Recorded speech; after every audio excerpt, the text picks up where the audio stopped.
नमस्कार, news India पर PHH देख रहे हैं आप। मैं हूं आपके साथ पूजा मोहन पांडे। इस बुलेटिन में बात होगी पंजाब, हरियाणा और हिमाचल की खबरों की और शुरुआत पंजाब के साथ। पंजाब सरकार भगवंत मान का अहम फैसला सामने आया है। सरकारी सूत्रों से मिली जानकारी के हिसाब से आने वाली 13 फरवरी को जो किसान दिल्ली कूच करने जा रहे हैं, उन किसानों की मीटिंग करवाने के लिए सीएम मान खुद इस मीटिंग में किसानों के साथ शामिल होंगे, जिसमें किसानों के बीच में बिठाकर ये मीटिंग की जाएगी और फैसला लिया जाएगा। फिलहाल अभी देखना होगा कि ये मीटिंग चंडीगढ़ में कब होगी।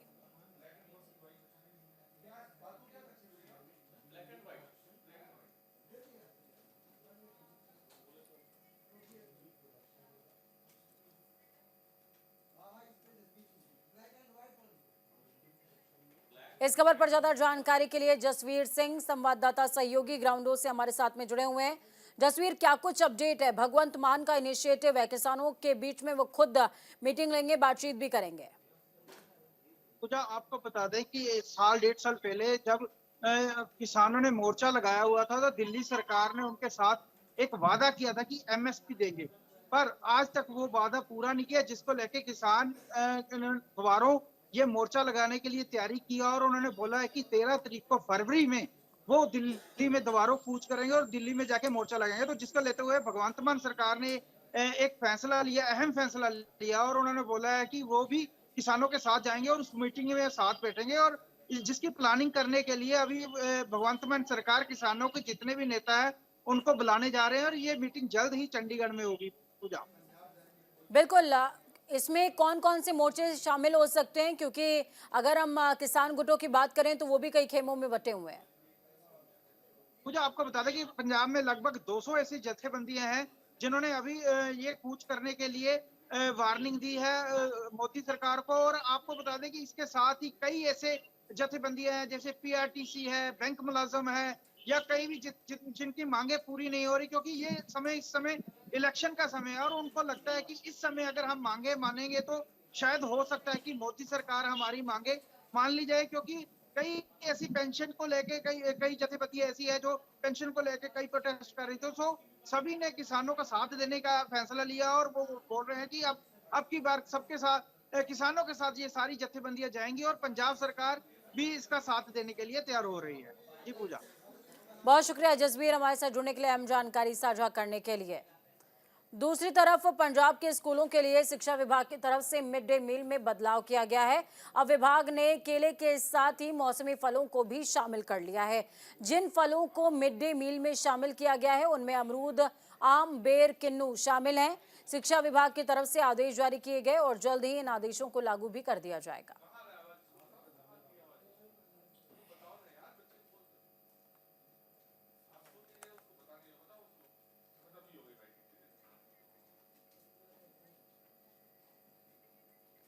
पंजाब के लुधियाना के बीजेपी कार्यालय में एक विशेष बैठक का आयोजन हुआ। इस बैठक की अध्यक्षता जिला बीजेपी अध्यक्ष रजनीश धीमान की ओर से की गई। इस दौरान बैठक में पार्टी के प्रदेश सह प्रभारी सरदार डॉक्टर नरेंद्र सिंह रैना, पंजाब के महासचिव अनिल सरीन, उपाध्यक्ष जितेंद्र मित्तल, कोषाध्यक्ष गुरुदेव शर्मा देवी, जीवन गुप्ता मौजूद रहे। और बैठक को संबोधित करते हुए डॉक्टर नरेंद्र सिंह रैना ने कार्यकर्ताओं को आने वाले लोकसभा चुनावों को लेकर जनता के बीच जाने और उन्हें मजबूत भारत, आत्मनिर्भर भारत, विकसित भारत बनाने के संकल्प का निमंत्रण देने को कहा है।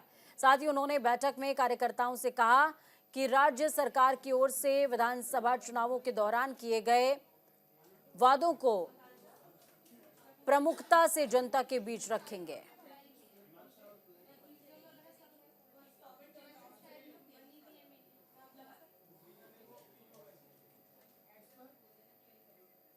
चंडीगढ़ में अध्यापकों ने जॉइंट टीचर्स एसोसिएशन के बैनर तले पैदल मार्च किया। इस दौरान अध्यापकों ने गवर्नर हाउस की तरफ मार्च किया है। हालांकि पुलिस प्रशासन ने उनको रोकने की पुरजोर कोशिश करी, लेकिन फिर भी टीचर्स एसोसिएशन ने धरना दिया। इस धरने के दौरान नई डेपुटेशन नीति के विरोध में महासचिव अजय शर्मा ने कहा, नई डेपुटेशन नीति का आधार असंवैधानिक है। इसको बिना विचार और बिना पेरेंट्स स्टेट के मशवरे से बनाया गया है, जिसका हम विरोध करते हैं। उन्होंने कहा कि आज हम यहां पर इसलिए एकत्रित हुए हैं ताकि डेपुटेशन पॉलिसी को रद्द किया जाए। किसी भी अध्यापक का जो कि पंजाब हरियाणा से डेपुटेशन पर ट्रांसफर है, उसकी समय सीमा तय करना एक कानूनी तौर पर गलत प्रक्रिया है। चंडीगढ़ प्रशासन को ऐसा नहीं करना चाहिए और ना ही वो ऐसा कर सकता है। देखिए, डेपुटेशन जो है ये वो डेपुटेशन है जिसको लेकर चंडीगढ़ प्रशासन चिंतित है। ये डेपुटेशन ऑन ट्रांसफर है। डेपुटेशन दो तरह की होती है। एक डेपुटेशन की हम एक डिपार्टमेंट से दूसरी डिपार्टमेंट में चले जाते हैं। ये जो चंडीगढ़ की जो कैपिटल बनी थी, चंडीगढ़ पंजाब हरियाणा की ज्वाइंट, तब से ये चंडीगढ़ हरियाणा का यहाँ पे राइट है। पहले 60-40 था, फिर ये 20% कर दिया। अब 20% के ऊपर पंजाब हरियाणा का कैडर आएगा। इसमें जो 80% में बैठे हैं, यूटी कैडर है या और एम्प्लॉइज हैं, उनको इससे कोई दिक्कत नहीं है। लेकिन ये एक तरह का आप कहते गवर्नेंस है या प्रचार गलत किया जा रहा है कि हमें उनका नुकसान है। अच्छा, ये जो प्रॉब्लम है सारी, देखो जी, परसों जो नोटिफिकेशन सेंटर में भेजा है इन्होंने अप्रूवल के लिए, उससे प्रॉब्लम तो क्रिएट हो गई है जी। क्योंकि टीचर कम्युनिटी है, हम सब मिलके रहते हैं स्कूलों में, किसी भी कैडर का टीचर है, आपस में हमारा है अच्छा संबंध है इसमें। अगर हमारे किसी एक टीचर को भी आंच पड़ती है तो ऑब्वियसली है हम इसका फर्क पड़ेगा। मोर ओवर जेटी एसोसिएशन बनाई किस लिए है? ये बनाई है रिगार्डलेस ऑफ कैडर। कैडर नहीं देखना हमने। जो भी हमारा टीचर है वो किसी भी कैडर का, चाहे वो यूटी कैडर है, चाहे वो डेपुटेशन है, चाहे समूह शिक्षा का है, चाहे वो कंप्यूटर टीचर है, चाहे वो काउंसलर है, हम सब एक साथ ही खड़े हैं। अगर एक कोई प्रॉब्लम आएगी हम सब सड़कों पे आएंगे। तो वहीं जालंधर कमिश्नरेट पुलिस ने जबरन वसूली, धमकी और दूसरे आपराधिक गतिविधियों में शामिल लॉरेंस बिश्नोई गैंग के 8 बदमाशों को हथियारों के साथ गिरफ्तार किया। पुलिस कमिश्नर स्वपन शर्मा ने जानकारी देते हुए बताया कि 27 जनवरी को कर्मा फैशन शोरूम के मालिक को एक फोन आता है जिसमें 50 लाख रुपए की मांग की गई और इसको लेकर कमिश्नरेट पुलिस ने कार्रवाई करते हुए थाना डिवीजन 4 जालंधर में आर्म्स एक्ट के तहत एफआईआर दर्ज करके मामले की जांच शुरू कर दी है।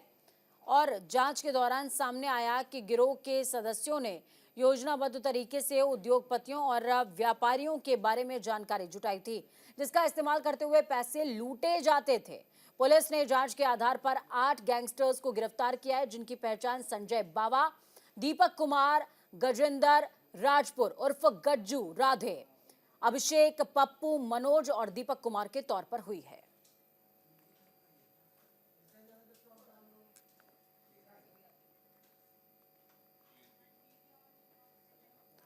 तो बड़ी अपडेट आपको दे रहे हैं। पंजाब के 2 दिवसीय दौरे पर रहेंगे सीएम केजरीवाल। 10 और 11 फरवरी को पंजाब का रुख करने वाले हैं। घर घर राशन योजना का शुभारंभ करेंगे। थर्मल प्लांट भी शुरू करने वाले हैं। तो बड़ी अपडेट आपको बता रहे हैं। 10-11 फरवरी को पंजाब में रहेंगे सीएम केजरीवाल। घर घर राशन योजना का आगाज करने वाले हैं।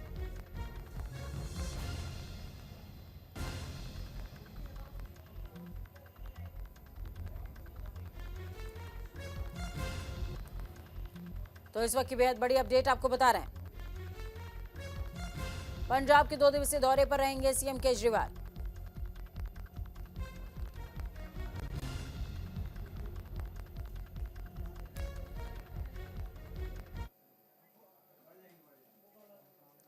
श्रीनगर शहर के शहीदगंज इलाके में बुधवार की शाम को आतंकियों ने हमला किया।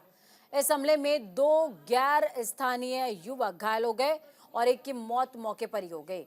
हालांकि घायल युवक का अभी अस्पताल में इलाज जारी है। बताया जा रहा है कि दोनों युवक पंजाब के अमृतसर के रहने वाले थे जिसके बाद पूरे इलाके को सील करते हुए तलाशी की जा रही है।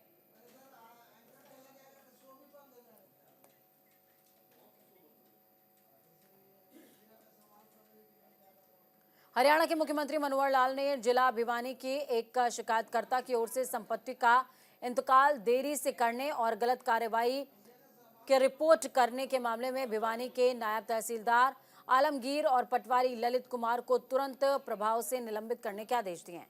साथ ही दोनों के विरुद्ध नियम 7 के तहत कार्रवाई भी अमल में लाने के निर्देश दिए गए हैं।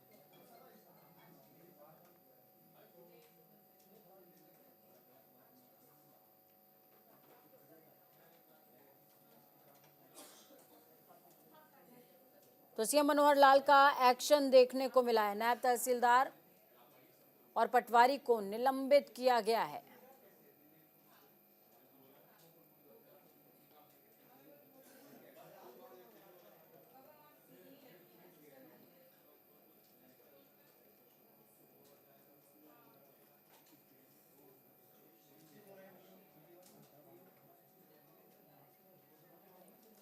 इस खबर पर ज्यादा जानकारी के लिए जसबीर हमारे साथ में जुड़े हुए हैं। जसबीर, पूरा मामला बताइए दर्शकों को, इसके साथ ही बताइए कि सीएम मनोहर लाल का यहाँ पर धाकड़ अंदाज नजर आया है।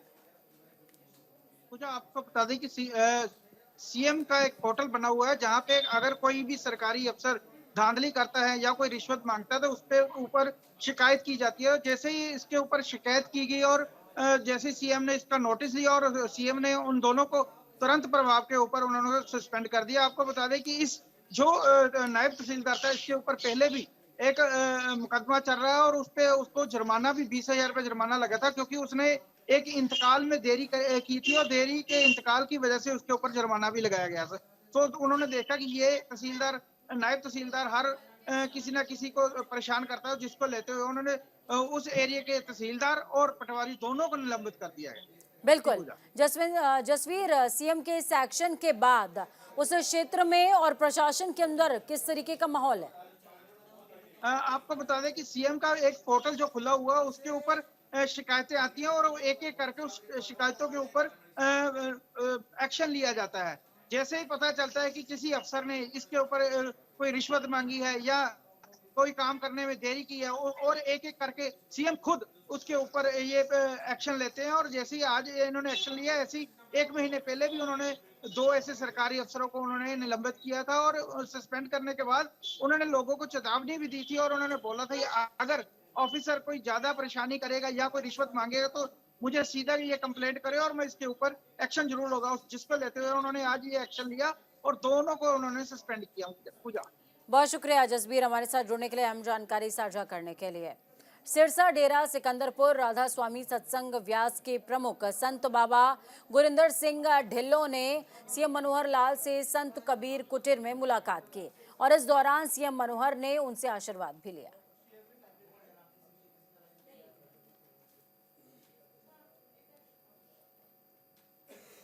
तो तस्वीरें आपको दिखा रहे हैं, बाबा गुरिंदर सिंह से मुलाकात सीएम मनोहर लाल ने की है और उनसे आशीर्वाद भी लिया है। उनका सम्मान करते हुए उनको शॉल उड़ाए और अमृतसर दरबार साहिब के का मिनिएचर भी देते नजर आए हैं।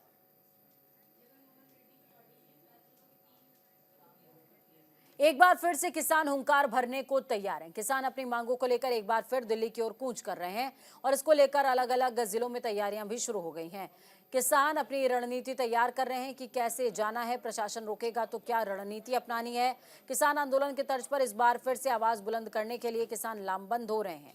किसानों की मांग है कि जो मुआवजा नहीं मिला मृतक किसानों के परिवार वालों को वो दिया जाए, स्वामीनाथन रिपोर्ट लागू की जाए, एमएसपी गारंटी कानून मिले और जो हित किसानों के पक्ष में है वो मिलने ही चाहिए। इसको लेकर किसान करनाल के जाट भवन में इकट्ठे हुए, तो वहीं प्रशासन भी किसानों को रोकने के लिए तैयारी में जुटा हुआ है। बहरहाल देखना ये होगा कि 13 फरवरी को क्या कुछ माहौल रहता है और कौन कौन संगठन दिल्ली की तरफ कूच करता है, प्रशासन का क्या रुख रहता है, सुने। मैडम, हमारी तो पहली और आखिरी मांग एमएसपी का कानून लागू करने की है। इसी कानून को लागू करवाने के लिए हम दिल्ली गए थे। सरकार की तरफ से मोदी साहब ने एक वादा किया था, भाई हम इसके ऊपर कमेटी बनाकर जल्द इसको लागू करेंगे। लेकिन 2 साल हो गए हैं, उन्होंने इस पर कोई कार्रवाई नहीं की। उसी बात से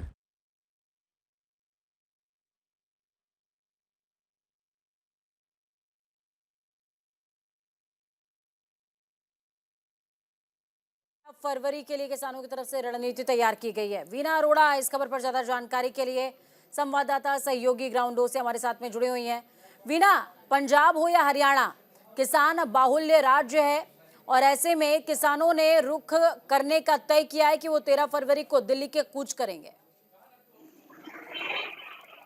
किसान जैसे कि अन्नदाता कहा जाता है, जैसे कि पहले भी किसान कुल्लू बॉर्डर पर लगातार 1 साल और कुछ दिन बैठे रहे और अपने 3 साल में जो कानून है उनको रद्द करवा कर उन्होंने इस कुल्लू बॉर्डर को छोड़ा था, क्योंकि लगातार उनका धरना वहां पर जारी था। लेकिन इस बार फिर जो किसान है सड़कों पर उतरने के लिए तैयार है और 13 फरवरी को दिल्ली की तरफ कूच करेंगे। ऐसे उनकी मांगे भी है कि एमएसपी को लागू किया जाए, स्वामीनाथन की जो रिपोर्ट है या इसके अलावा जो कानून है जो भी किसानों के हितों में जो भी उनके हित में आता है वही सरकार द्वारा उनको दिया जाए, जिसके चलते किसान 23 फरवरी को दिल्ली की ओर कूच करेंगे। आज करनाल की जाट धर्मशाला में किसानों ने इकट्ठे होकर मीटिंग की और उन्होंने अपनी रणनीति तैयार की कि जब वो अपने घरों से इकट्ठे होकर निकलेंगे, अगर ऐसे में प्रशासन उनको रोकता है तो उनको किस तरह से प्रशासन का सामना करना है। और एक देखना ये भी होगा कि जैसे कुंडली बॉर्डर पर पहुंचे, जब किसान पहुंचे थे तो प्रशासन इसको रोकने का पूरा प्रयास किया था, लेकिन कहीं ना कहीं प्रशासन असफल रहा था। लेकिन आज फिर 13 तारीख को जब किसान दिल्ली की ओर कूच करने वाले हैं, इसको लेकर प्रशासन देख सकता है। अगर शंभू बॉर्डर की बात की जाए तो वहाँ पर अभी प्रशासन ने किसानों को रोकने के लिए वहाँ पर अपने बैरिकेड भी लगाने शुरू कर दिए। इसके अलावा हरियाणा में जो अन्य जगह है वहाँ पर भी किसानों को रोकने के लिए पूरी तैयारियां शुरू की। बिल्कुल वीना, हरियाणा गवर्नमेंट की तरफ से इस बीच किस तरीके के एक्शन की प्लानिंग हो रही है? जी पूजा, बिल्कुल मैं बताना चाहूंगी, जैसे कि किसान 13 फरवरी को वहाँ पर दिल्ली पर कूच करेंगे। ऐसे में पता लग रहा था कि पंजाब के जो मुख्यमंत्री भगवंत मान है वो भी शायद इनके अगुओं की जो मीटिंग होगी वहाँ पर मीटिंग में शामिल होंगे और सरकार से बातचीत भी करेंगे कि किसानों को धरने पर बैठने से रोका जाए और इनकी जो मांगे हैं सरकार के समक्ष रखकर इन मांगों को पूरा करने की कोशिश की जाए, ताकि दोबारा से दिल्ली में कुंडली बॉर्डर पर या दिल्ली में किसी भी तरह का धरना प्रदर्शन हो जिससे कि हरियाणा को या किसी भी तरह के लोगों को समस्या का सामना करना पड़े। बिल्कुल वीना, आपके यहाँ पर किसान प्रतिनिधियों से कोई बातचीत हो पाई है? आगे की किस तरीके की उनकी प्लानिंग रहने वाली है?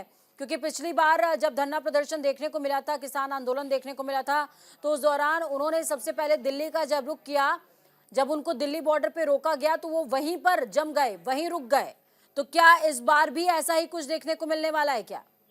जी बिल्कुल, जैसे कि मैंने बताया आज किसानों ने यहाँ पर करनाल में जाट धर्मशाला में अपनी मीटिंग की। वहाँ पर बैठकर उन्होंने अपनी रणनीति बनाई है कि अगर उनको प्रशासन रोकता है तो उनको आगे क्या करना है। लेकिन प्रशासन भी इस बात सख्त है, प्रशासन भी इन किसानों को रोकने के लिए तैयार है।